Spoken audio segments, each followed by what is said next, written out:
before we get started, I'm going to issue a spoiler warning. So it's time to talk about Chapter 3 of, aka The Sin of Mandalorian. And boy, oh boy, was this episode fantastic. I just like the idea of emotion that seems seen by the Mandalorian, even though he's wearing a helmet. Like, that's great kind of directing by Deborah Chow. I really can appreciate that. How, like, that's a really big feat, is trying to convey, emotion when you can't really see who they really are. So, but I think this episode also raises a lot of questions about the future of this Mandalorian and the Mandalorian culture, and how the show's gonna go about for the next 5 episodes. And I think that kind of question is, I think, a really impactful one, in the sense that where this episode ends, with the Mandalorian getting saved by, this is my favorite part, by all the Mandalorians.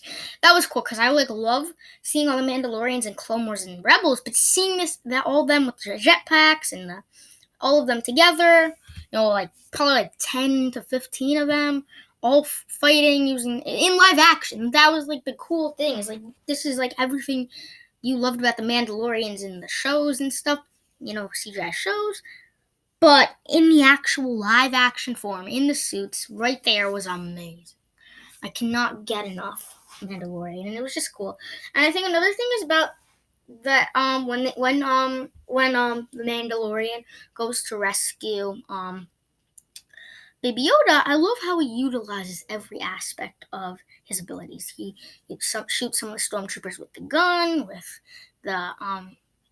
the disintegrator, and even using that new kind of cool weapon that he got with the Beskar metal. That was really cool.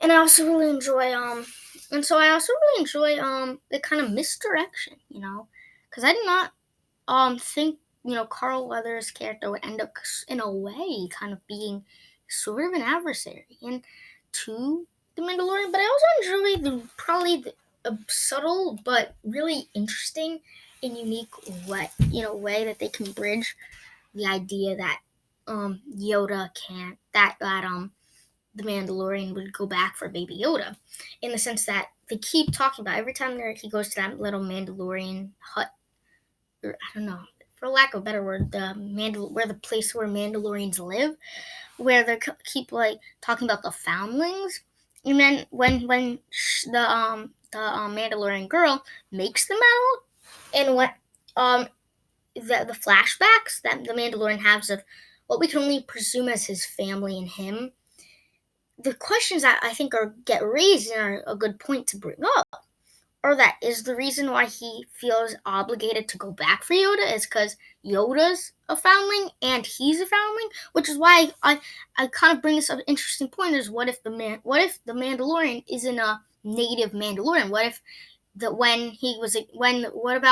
if when the super battle droid was gonna kill him? What if he was saved by a Mandalorian? So he feels, again, felt the need to save him. And so I think, as that being the reason, that was really it kind of felt really interesting to see, as kind of, it seems like the reason why again, and I think the reason that, and I think being the reason of that they were both foundlings, and the idea that the reason why he won't take off the mask is he doesn't want to be his true self that's not a Mandalorian.